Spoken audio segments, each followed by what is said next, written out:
Vamos orar mais uma vez?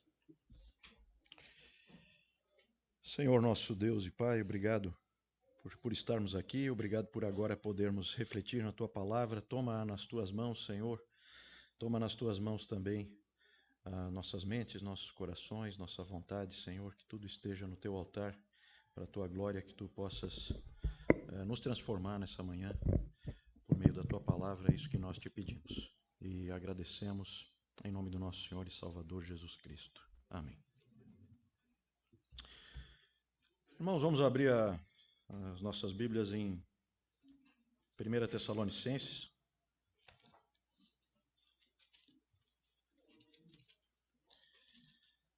Primeira Tessalonicenses, vamos para o capítulo 4.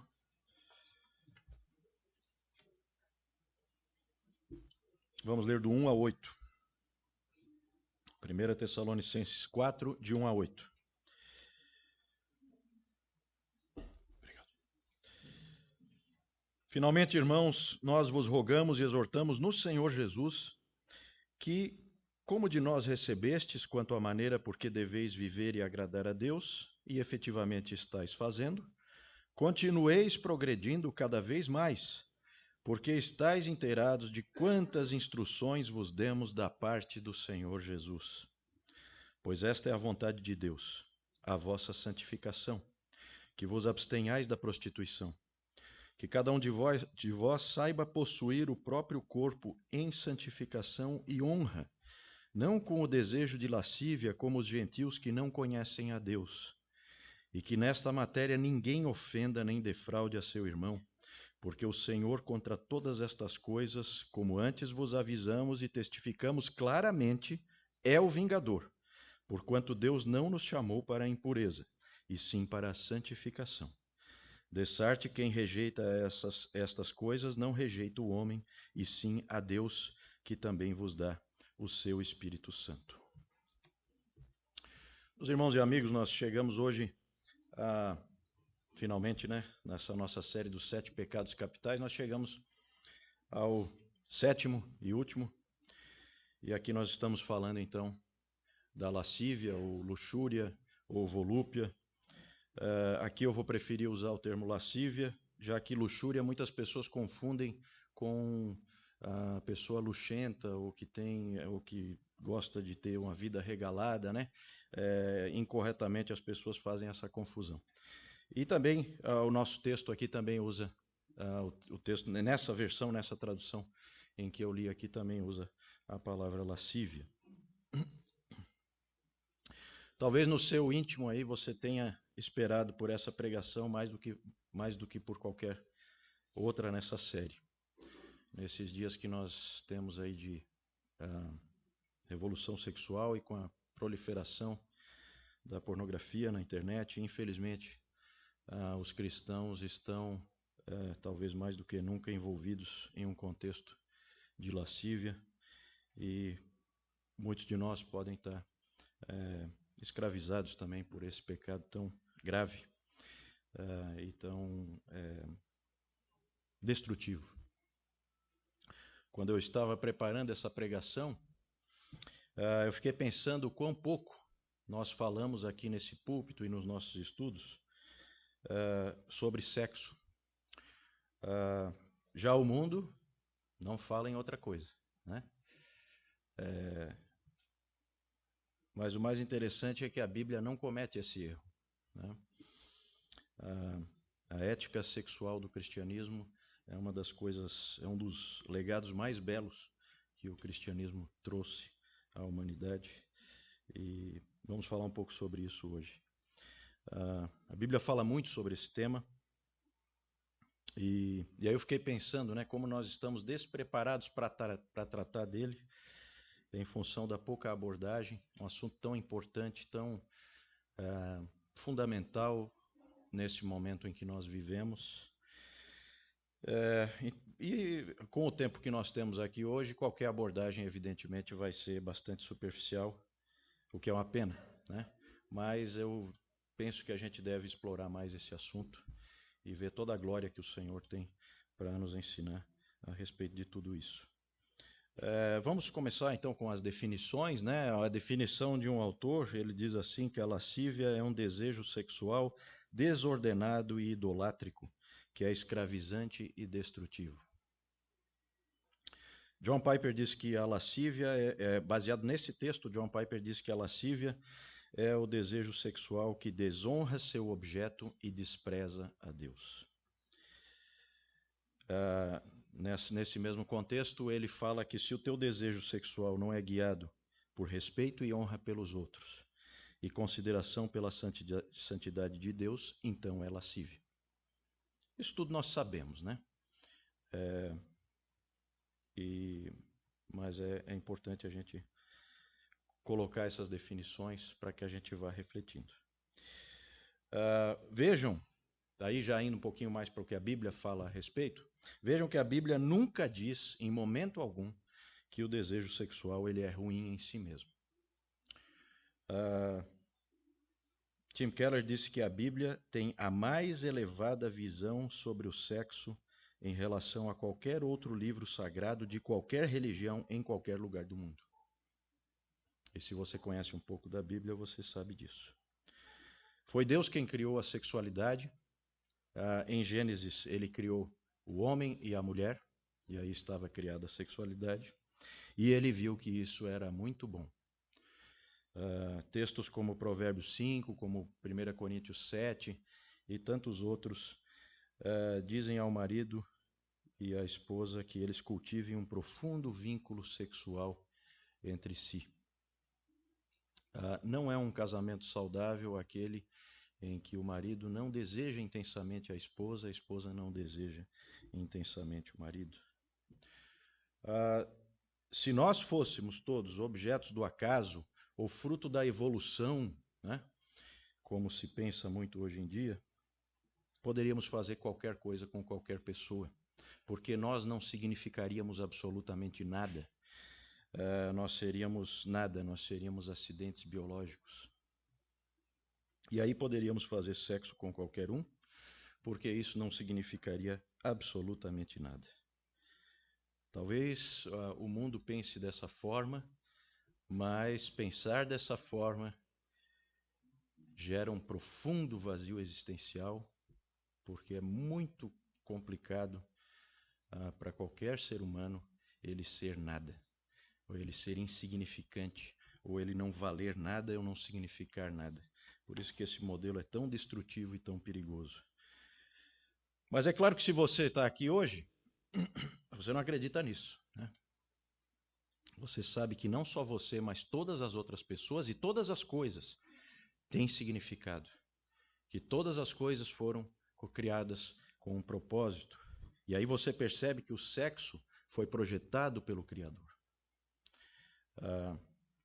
Ele tem um propósito para o sexo. E todo mundo sabe, né? O sexo é um sinal e um meio para atingir plenitude de união, unidade de vida entre um homem e uma mulher. Como disse Tim Keller, né? Porque evidentemente isso é óbvio, todo mundo sempre soube disso, até chegarmos nessa nossa época estranha, né? Como disse Tim Keller, isso deveria ser senso comum, mas o pecado nos cega.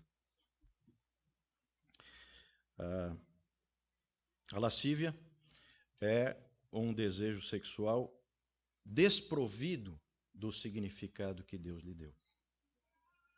É um atentado contra o projeto do Senhor. É um desejo sexual do qual você exclui o casamento, ficando reduzido a um mero apetite corporal. E com isso, como nosso texto mostra aqui, fica extraída a honra, a glória e a dignidade que Deus colocou e que Ele projetou e que Ele imaginou para o ser humano original. Como disse John Piper, desejo sexual só é bom se honra a outra pessoa e agrada a Deus. É o que mostra o nosso texto. Da lascívia procedem inúmeros pecados, né? Vocês sabem disso. A fornicação, né? Que é o sexo fora do casamento. adultério, prostituição, estupro, etc., né? Mas por causa da força que a sexualidade tem no ser humano e o poder destrutivo que esse pecado tem na alma, lembram lá de 1 Pedro 2,11, né? Que as paixões carnais que guerreiam contra a alma. Vários outros pecados se alimentam, têm raízes, buscam nutrição também na lascívia. Gregório o Grande disse que da lascívia são gerados cegueira da mente, falta de consideração, inconstância, precipitação, egocentrismo, aversão a Deus, apego ao mundo presente e terror e desespero pelo mundo por vir. E aí nós podemos ver que a lascívia, ela atenta contra o próximo, porque ela despersonaliza as pessoas. A lascívia é um tipo de vandalismo. Ela arranca do sexo aquilo que ele tem de melhor, que é a belíssima aliança vitalícia do casamento. E com isso, sobra apenas solidão, porque não existe mais nenhuma pessoa ali. Só um pedaço de carne, um corpo. E a progressiva despersonalização dos outros faz com que o próprio indivíduo fique sozinho e cada vez mais entre num poço de solidão. E a alma fica anestesiada, incapaz de vivenciar o verdadeiro amor pelo próximo que só há em Cristo. O preço a pagar é altíssimo.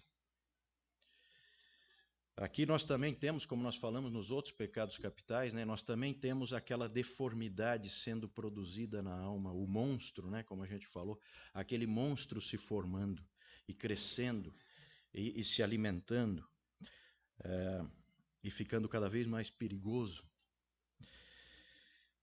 A lascívia ela é altamente escravizante, profundamente insatisfatória e é um poço sem fundo de tristeza, de feiura, vergonha e escuridão.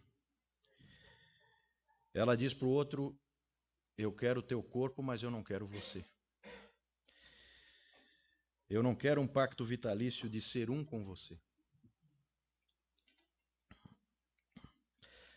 Lascívia é desejo sexual sem compromisso de honrar a outra pessoa. Nós vemos isso na história da mulher de Potifar, que eu sei que leu para nós aqui, Gênesis 39. Nós vemos vários elementos ali que nos ensinam tudo isso, né? Como a palavra de Deus sempre nos ensina, sempre nos dá sabedoria, né? José era formoso de porte e aparência, é isso que a Bíblia diz. E a mulher de Potifar pôs os olhos nele. Sempre, né? A coisa sempre vem pelos olhos. E desejou alguém que não era o seu marido. E vejam como José reage, né? Ele logo diz: tu és mulher de um outro homem, tu não és minha mulher. Como é que eu faria tal maldade? E vejam como ele tem noção disso que nós lemos aqui em 1 Tessalonicenses. A noção de que o pecado não é só contra o outro, mas é uma ofensa a Deus. Como eu cometeria tamanha maldade e pecaria contra Deus? É isso que ele fala. Vejam e aí é bem a característica da lascívia, de despersonalização. Vejam que quando ela não consegue o que ela queria, aí ela trama todo um esquema que numa situação normal, e aqui a gente pode imaginar que o Potifar deu uma aliviada, porque gostava muito de José, mas numa situação normal ele certamente seria morto. Então a trama dela, vejam como, é bem esse quadro. Eu quero o corpo daquele rapaz de boa aparência, formoso de boa aparência, como diz a Bíblia, mas eu não quero ele, eu quero ele morto. Ele não vale nada para mim. Podemos ver a mesma coisa na deprimente história de Amnon e Tamar, lá em 2 Samuel 13. Amnon estava consumido, filho de Davi, né, Amnon, estava consumido pela lascívia em relação à sua irmã Tamar e tramou para cometer incesto contra ela. E fez também toda uma trama, e a Bíblia diz que quando ele a pegou e a forçou, a Bíblia diz exatamente assim nessas palavras: depois sentiu grande aversão por ela. Exatamente o que a lascívia faz. Despersonalizar. Aquela pessoa não vale nada. Sentiu grande aversão por ela. A lascívia é sempre assim.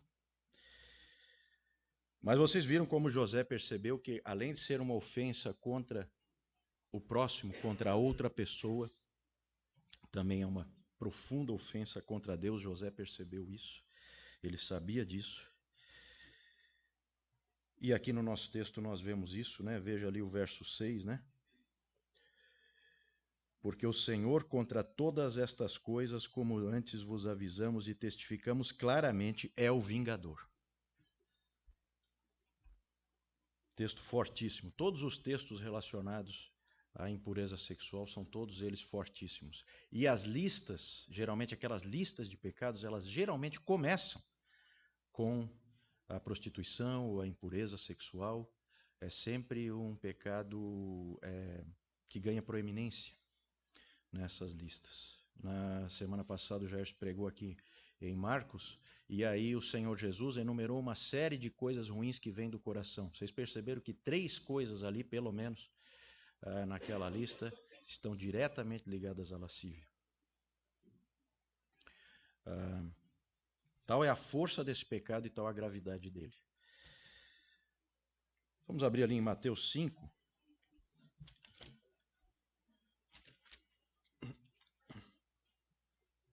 A gente poder observar um pouco mais o quão grave é esse pecado. Mateus 5, 28.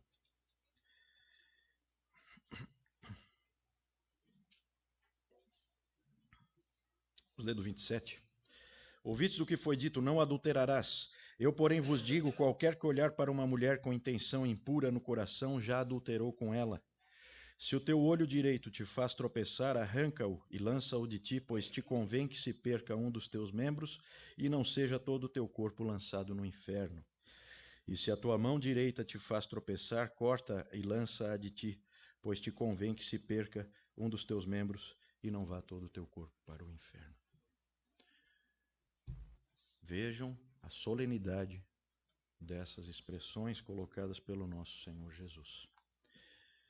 É um caminho muito perigoso. John Piper, quando tratou desse assunto, ele alertou a todos que se alguém não luta contra a lascívia, não será salvo. Muita gente brinca com isso hoje em dia. Cuidado. Esse texto de 1 Tessalonicenses 4 é forte e há muitos outros textos fortes na palavra. 1 Pedro 2,11 já citei aqui, nós temos 1 Coríntios 6, nós temos Colossenses 3, são muitos textos nos alertando do perigo e da gravidade deste pecado específico. Mas além de ser uma ofensa ao próximo e uma afronta gravíssima a Deus, a lascívia também produz uma profunda destruição e ruína pessoal. A sexualidade é uma força dentro de cada um de nós e quando canalizada na direção errada, ela torna-se facilmente um hábito que pode nos destruir. Já há muitos estudos aí, vocês sabem, no campo da psicologia, em que desvios sexuais vêm sendo tratados como se fossem com a mesma abordagem, com a mesma linguagem dos vícios em drogas, né? Tal a força e tal a escravidão que eles geram, né? O interessante é que o grande Agostinho de Hipona, lá no século IV, no final do século IV, já sabia disso. Ele, nas suas confissões, Ele diz o seguinte: atado não por grilhões exteriores, mas pelos grilhões da minha própria vontade. O inimigo dominava meu querer, dele fizera minha corrente e me prendera. Por certo, da vontade pervertida nasce a libido, e quando se obedece à libido, nasce o hábito, e quando não se resiste ao hábito, nasce a necessidade. Por todos eles, como anéis entrelaçados, por isso falo em corrente, uma dura escravidão me mantinha prisioneiro.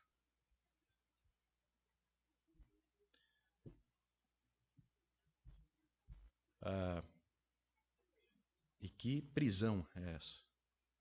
Horrível. Vejam que o sexo por si só, desconectado do plano de Deus, ele, de uma maneira até irônica, porque parece que, não, sexo é relacionamento, né? Só que o sexo por si só, ele produz uma tremenda solidão. Essa é o testemunho de todas essas pessoas que passaram por todo o processo de revolução sexual, desde a década de 60 e vindo até hoje. Há muitos e muitos testemunhos de como essas pessoas foram ficando cada vez mais solitárias e vazias, e como isso as foi destruindo, né? E nós estamos vivendo a era da solidão, né? Eu estava vendo aí a última revista super interessante, a capa é sobre a era da solidão. Nunca as pessoas estiveram tão sozinhas. Será que é coincidência que isso ocorra exatamente na época do sexo livre, da pornografia e da sensualização de absolutamente tudo? Será uma mera coincidência? É importante ressaltar também que pessoas solitárias, entediadas, desesperadas, tristes, desanimadas, tendem a cair fácil na armadilha da lascívia. Como disse a escritora e pensadora inglesa Dorothy Sayers, ela diz assim: quando as filosofias estão falidas e a vida parece sem esperança, homens e mulheres podem se voltar para a lascívia em absoluto tédio e descontentamento, tentando encontrar nela algum estímulo que não é proporcionado pelo insípido desconforto do seu ambiente físico e mental. Ou seja, trata-se de uma tentativa de usar o prazer sexual para preencher o vazio da alma. E, portanto, quando isso acontece, quando acontece dessa forma, a lascívia é a idolatria do sexo.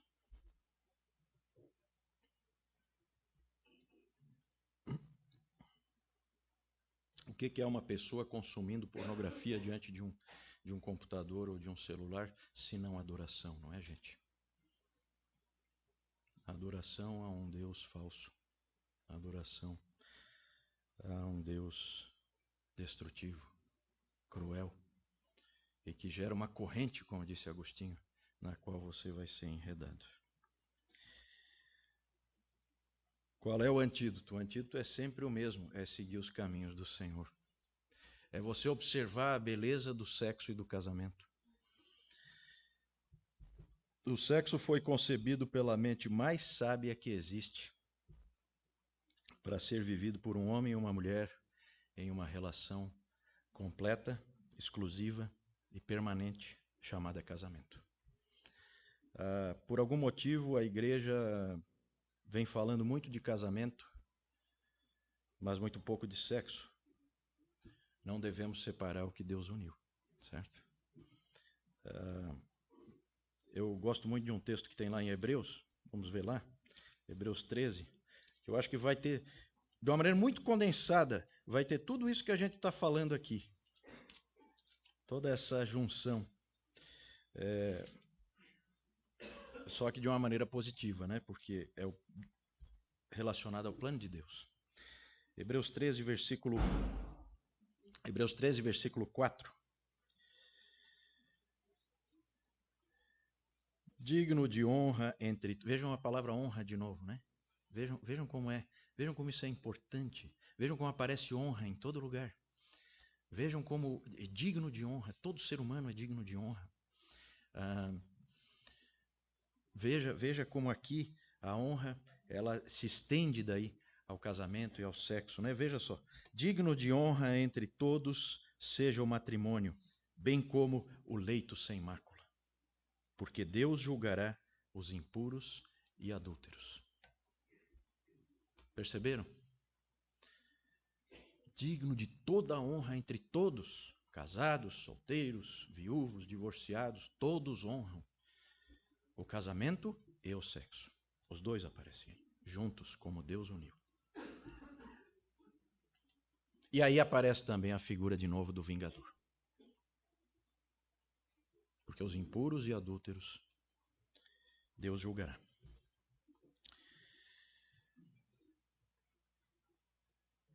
Sexo, todo mundo sabe, é muito mais que um apetite, né? Na última pregação nós falamos da gula, da comida. Sexo é diferente, né? Eu lembro uma vez que o pastor Tim Keller, ele falou, ele não lembra aí de alguém colocando posters de hambúrgueres na parede ou numa oficina, ou coisa assim, né? Não é um mero apetite, certo? É algo muito maior. Ele está ligado às coisas mais profundas da humanidade, porque Deus quis assim. Na verdade, é um dos maiores indicativos de que o mundo foi criado por um Deus triuno. Não temos como falar aqui, né? Mas extremamente interessante. Busque bons mestres para você aprender como o mundo ele é todo trinitário, todo ele. Toda a realidade só faz sentido, só há sentido para a realidade se o Deus cristão for o Deus verdadeiro. Todos os outros deuses monolíticos, a realidade não faz sentido. E quando os olhos da gente vão se abrindo, a gente vai descobrindo o sentido de todas as coisas. Sexo e casamento são das coisas mais lindas que Deus criou. Casamento é um homem e uma mulher comprometidos um com o outro por toda a vida. No contexto do casamento, o sexo é um mandamento e um presente. Nele há pelo menos 3 propósitos bíblicos. A consumação da união matrimonial é o primeiro. A geração de novos seres humanos e o prazer e deleite do marido e da esposa. Você sabia que a Bíblia ela começa e termina com um casamento? Você sabia que há na Bíblia um livro inteiro dedicado exclusivamente à beleza do amor e do envolvimento de um homem e uma mulher nos laços do matrimônio e da união sexual? O Cântico dos Cânticos ou Cantares de Salomão é esse livro. Veja a beleza da fórmula mais conhecida de aliança no casamento, fórmula cristã mais conhecida, usada pela maioria das tradições, porque ela é originária lá do rito Sarum, do século XI, extremamente antiga, que vocês conhecem, né? Eu, fulano, recebo a ti, fulana, como minha legítima esposa, prometo ser fiel, amar-te e respeitar-te, na alegria e na tristeza.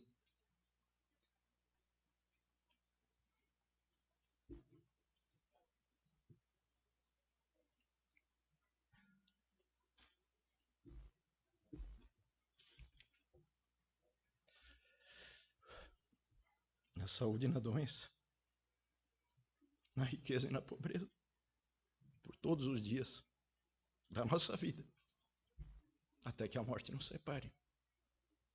Século XI, rito Sarum.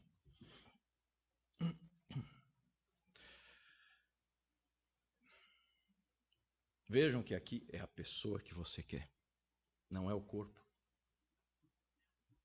O corpo pode estar doente, pode estar incapacitado, pode estar idoso, já bastante abatido, não importa.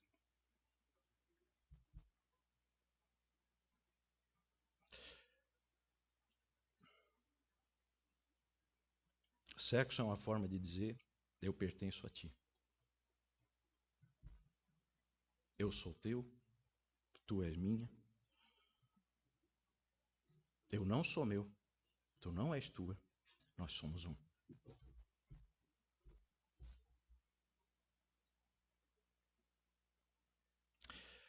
Historicamente, a virtude que é contraposta à lascívia, nas 7 grandes virtudes que se contrapõem aos 7 pecados capitais, a virtude que os teólogos de todas as épocas sempre colocaram contraposta à lascívia é a castidade, do latim castus, puro. Que bênção e que privilégio e que alegria é ter pureza, não é?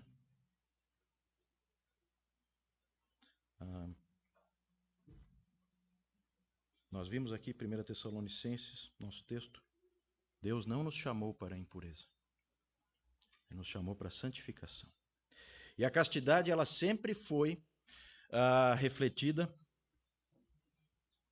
em 2 práticas cristãs, a abstinência e a fidelidade. O interessante é que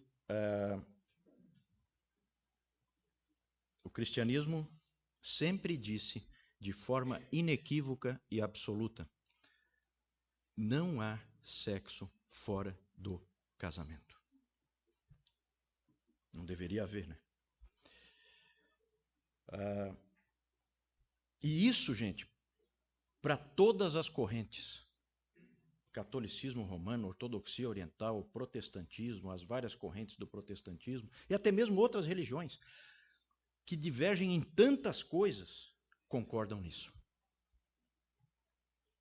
Há uma concordância absoluta, inegociável, tal a seriedade desse aspecto. Nisso nunca divergiram, jamais. Todos creem nisso, todos. E eu queria chamar a atenção, agora que estamos nos encaminhando para o final, eu queria chamar a atenção para um aspecto extremamente importante nesse contexto. E muitas pessoas estão escravizadas e não sabem como se libertar, né? Sugiro aprender com Agostinho, né? Grande gênio do século IV. Mas a dica já aparece um pouco no nosso texto aqui em 1 Tessalonicenses, e talvez num ponto improvável. Veja 1 Tessalonicenses 4:5. Não com o desejo de lascívia, como os gentios que não conhecem a Deus. Essa é a dica.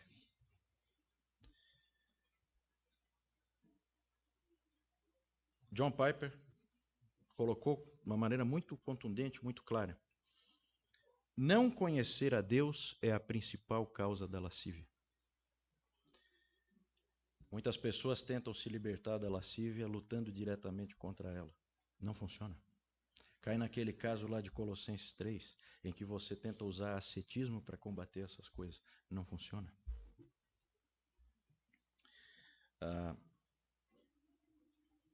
Como ele disse também, para muitos, a lascívia só reina porque Jesus tem muito pouco atrativo.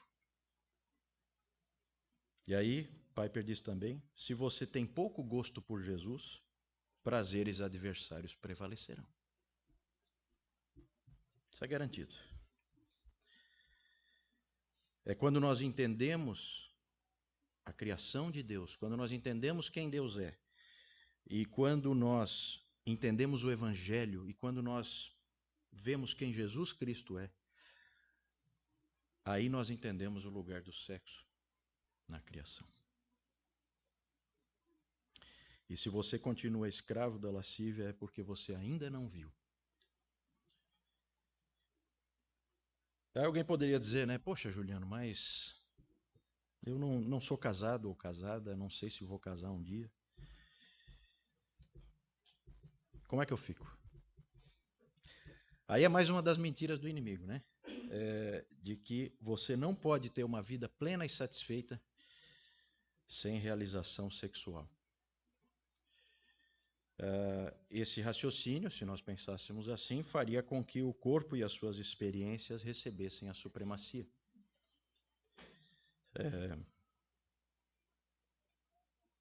Vejam que nem Jesus e nem Paulo foram casados, e vejam a plenitude de humanidade que nós vemos, né, nestes dois homens.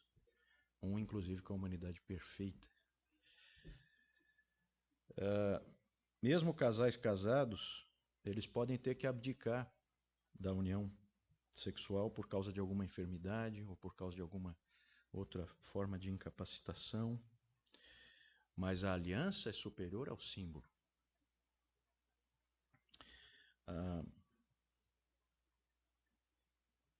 Casais pagam um preço para se unirem.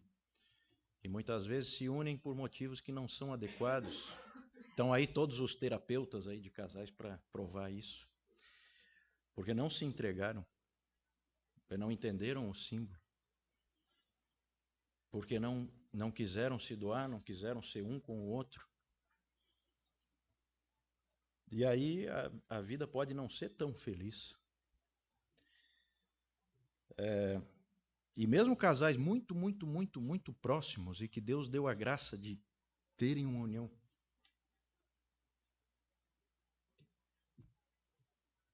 muito forte,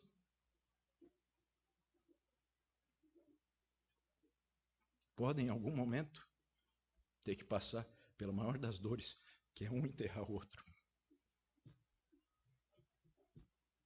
E aí é como, para um casal assim, é rasgar a pessoa. E nessa hora a pessoa percebe que o casamento e o sexo, por mais maravilhosos que sejam, eles não são definitivos. O objetivo final, definitivo, do sexo é ser um prenúncio e um sinal do êxtase absoluto e da alegria completa na união com Deus. Como diz Tim Keller, o que você quer, o que você realmente deseja no sexo é alguém que te veja completamente nu, e isso é um símbolo de alguma coisa mais ampla.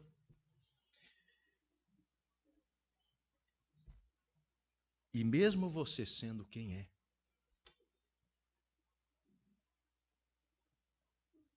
te veja como absolutamente santo, sem mácula, sem ruga, sem defeito. E te aceite, e te coloque e te envolva com seus braços.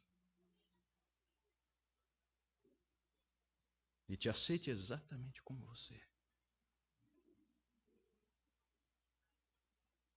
Como sendo a coisa mais preciosa que existe. E te envolva ali em absoluta paz, tranquilidade e segurança.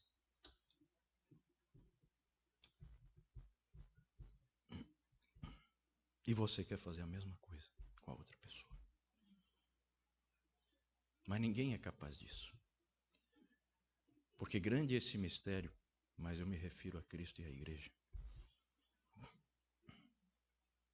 Só Cristo pode fazer isso com perfeição.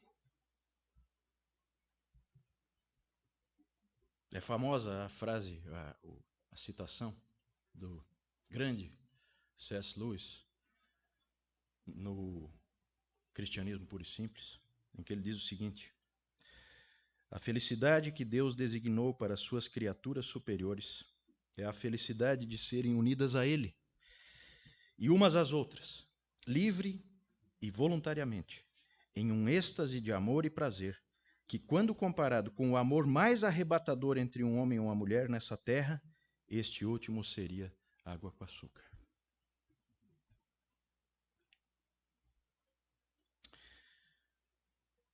Meu irmão, minha irmã, meus amigos, meu amigo, minha amiga,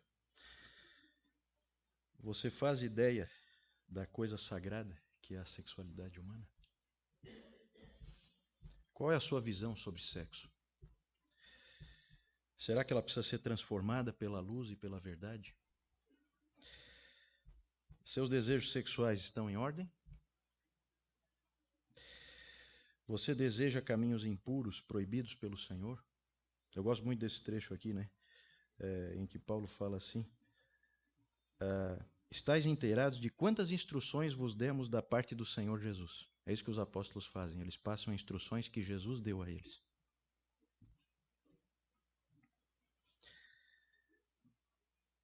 Você está escravizado pela lascívia?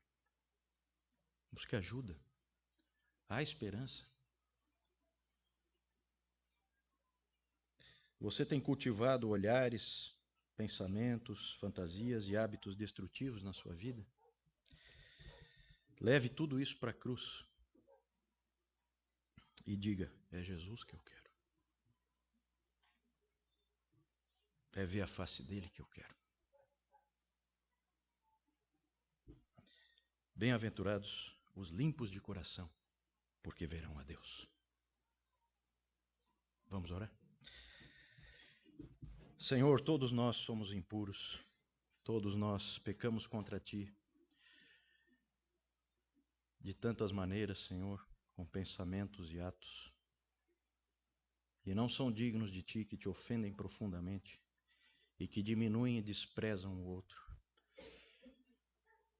Pedimos que Tu tenhas misericórdia de nós e que Tu venhas com a Tua bondosa mão e nos liberte, Senhor, nos trazendo para mais perto de Ti,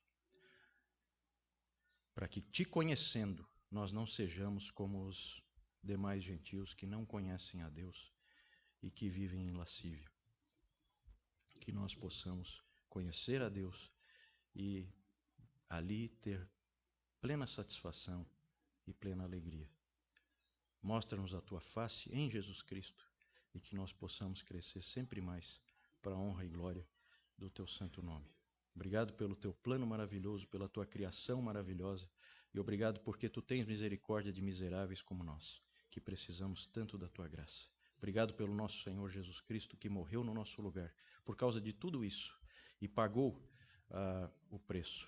Obrigado porque, como Ele fez com a mulher adúltera, Ele não nos condena e Ele nos livra e nos encaminha para seguirmos a nossa vida, não pecando mais, como é a Tua vontade. Ajuda-nos nisso, Senhor, que a gente possa continuar lutando e que Tu nos dês vitória, é o que nós Te pedimos. Te agradecemos pela Tua palavra, que é poderosa nas nossas vidas, e oramos em nome do nosso Senhor e Salvador Jesus Cristo.